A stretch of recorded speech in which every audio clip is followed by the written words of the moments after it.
Constitution పోయేది. ప్రధానమంత్రి అవుతాడా అనేది కాదు. అంబేద్కర్ ప్రధానమంత్రి కాలేదు కదా, దేశాన్ని రక్షించాడు. రాహుల్ గాంధీ అటువంటి లీడర్గా ఇవాళ.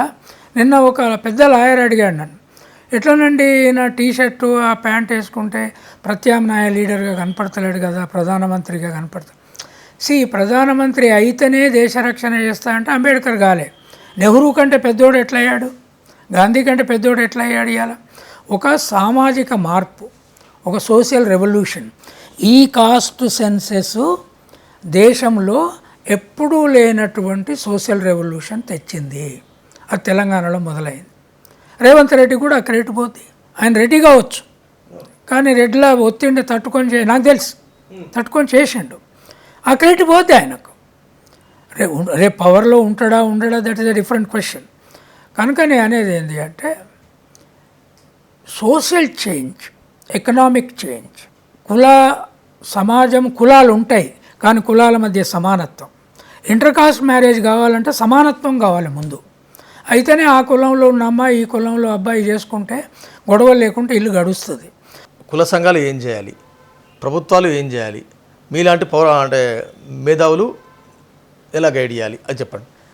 ఇంతకుముందే చెప్పాను, కుల సంఘాల ముందు ఆ కులాలలో సాంఘిక సంస్కరణ, మూఢనమ్మకాలు తగ్గించి రోజువారి పండుగలలో ఉంటే బతుకు మారది.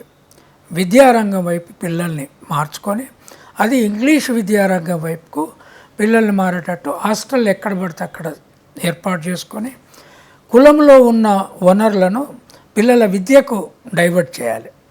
ఇప్పుడు ఎక్కువ కూడా పూజలకు, పునస్కారాలకు, పండుగలకు డైవర్ట్ చేస్తున్నారు. గుళ్ళ దగ్గరికి పోయి సత్రాలు కడుతున్నారు. సత్రాలు కాదు, హాస్టళ్ళు, స్కూళ్ళు అవి ఏర్పాటు చేసుకోవాలి. ఎట్లాగైతే క్రిస్టియన్లు చేసుకొని ఆ ఇంగ్లీష్ మీడియంకి వచ్చారు కదా, అది ఎందుకు నేర్చుకోరు? అది వీళ్ళు బీజేపీ వాళ్ళు అది విదేశీ భాష అనగానే విదేశీ భాష అంటాడు, వాళ్ళ పిల్లలందరినీ ఇంగ్లీష్ మీడియం చదివించుకుంటారు. కానీ గొల్లలు చదివిస్తారు, ముద్రాజులు చదివిస్తారు, మున్నూరు కాపులు చదివిస్తారు. ఈ ప్రాబ్లం ఉంది కదా వాళ్ళ సంస్కారం. రెండవది, ప్రభుత్వము ఇప్పుడున్న వెల్ఫేర్ సిస్టాన్ని ఈ లెక్కలకు అనుకూలంగా ముందు ముందు మార్చుకోవాల్సి వస్తుంది. ఏ ప్రభుత్వం వచ్చినా అది మార్చుకోవాలంటే ప్రతి కులంలో ఒక మేధావి వర్గం తయారు కావాలి. నేను గొర్రెలు కాసుకొని వచ్చిన, కానీ వాళ్ళ మేధావిని అయ్యాను కనుక ఈ లెక్క ఎట్లా ప్రాపర్గా సెట్ చేయాలనో నేను కూర్చొని చేయగలిగిన.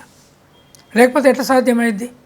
ఒక రాష్ట్రాన్ని, ఒక దేశాన్ని ఇన్ఫ్లుయెన్స్ చేసే లెక్క నీకు ఇంగ్లీష్ ఎడ్యుకేషన్ రాకుండా. ఈ కమిటీలో అప్పర్ కాస్ట్ వాళ్ళే ఎక్కువ ఉన్నారు. నేను, బంగ్యా నాయక్, తోరట్, దళిత్ ముగ్గురము కాదు. కానీ అయినా దీన్ని సైంటిఫిక్గా కులాల మార్పు కోసం చేయించగలిగా.